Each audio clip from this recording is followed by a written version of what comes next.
I want you guys to take a trip with me back in time as we remember the best moments of Ivan Rakitic as a Barcelona player, because he is one of those underrated legends that has left a very quiet and silent legacy that must be recollected. This is going to be the very first episode of Rewind That, and it's going to be Rakitic, the one who's gonna be premiering it.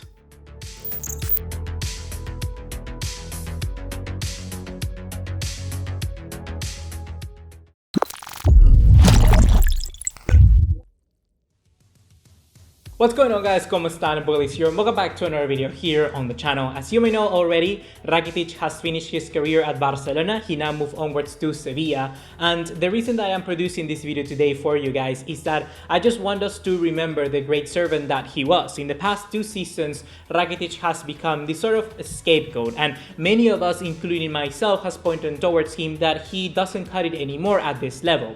But that doesn't mean that Rakitic hasn't written history at Barcelona. In fact, it means completely the opposite. In Ivan Rakitic, we have a player that raised the expectations so far up that we never had to really question whether he was a tailor-made player for Barça or not. That is why in today's video I want to remember him and give him a good tribute for the amazing 6 years that he has given to Barcelona. The story of Ivan Rakitic started out in Basel, and then he moved to Schalke, finally ended up at Sevilla.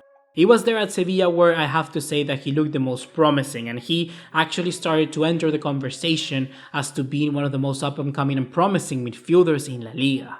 I believe we have to mention not only the Europa League titles that they won, but also that he became the captain very kind of early into his development at the club, taking into account that he only joined them in 2011. He was signed then by Barcelona in the summer of 2014, where he was kind of handpicked to become the replacement of a certain someone. We're talking about Xavi Hernández here. The season prior to when Rakitic joined the club was a trophyless one for Barcelona, meaning that the expectations was going to be very, very high. This year, we are not winning any trophies, and the players that we're trying to sign, they're of course going to have a lot of pressure in them. The very same thing happened to Rakitic when he was signed for 18 million euros.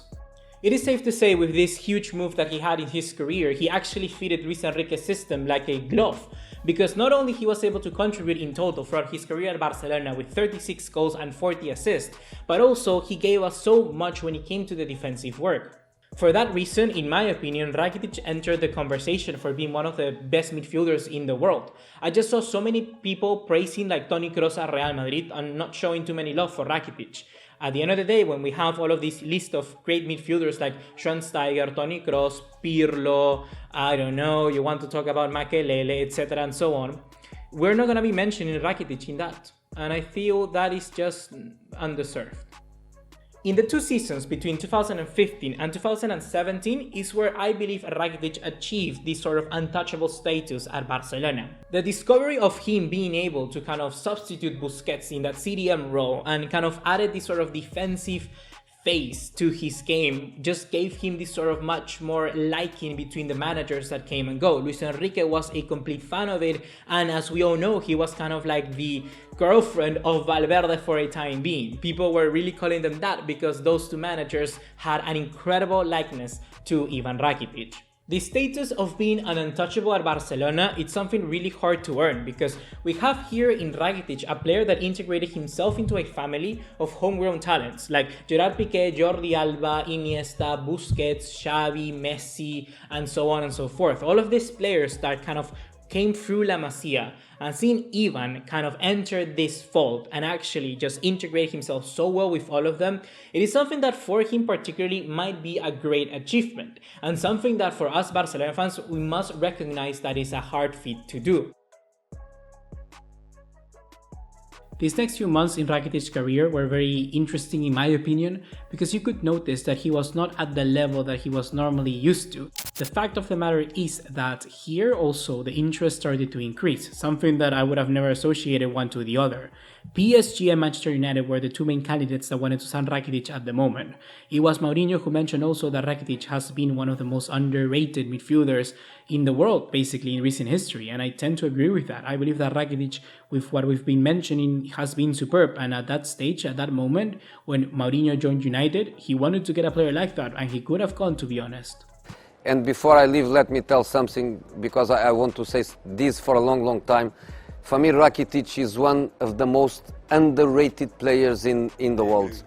He's a fantastic player at every level. He does a defensive work on the right side to compensate Messi. He runs miles. In ball possession, he is fantastic. He's simple, he's effective.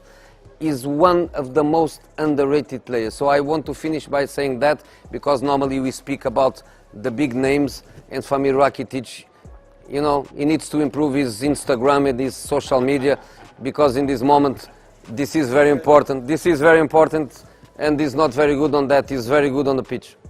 But the bit that I want to highlight here is the one that PSG submitted to Barcelona after the World Cup. We're talking about 70 million euros plus 20 million in variables, and we didn't accept that. My goodness, I'm saying that Rakitic, yes, is this sort of untouchable player, but for the very same way that he came in, and we never thought that he could kind of take the mantle over someone like Xavi, there are perhaps other players that we could have vouched for that could have replaced this guy. Rakitic was a huge instrument for what Barcelona were doing at the moment, but you cannot reject that sort of money. You take a look now how Rakitic is leaving to Sevilla for basically nothing, and you just wonder, it's another bad decision for Bartomeu, or was it actually a right choice?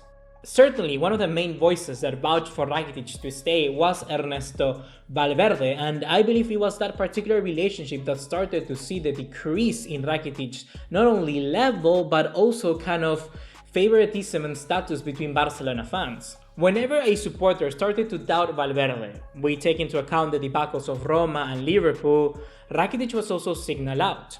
It's not particularly his fault ultimately, because he just became this kind of fan favorite of Valverde, but it was these moments, these relationships with Valverde that created that clash and created that divide in what was and should be considered, once again, like I say, a great player in the history of Barcelona. I have to admit that after the post-corona break, Rakitic looked rejuvenated and revitalized. He did look like a much better player and one that we needed to count on. Quique Setién mostly put him next to Busquets and actually even acted him in that position itself. And I was also kind of vouching for the player, saying that perhaps we should keep him for one more year. But the truth of the matter is that it's just the break that happened and gave Rakitic the kind of much needed rest that he needed.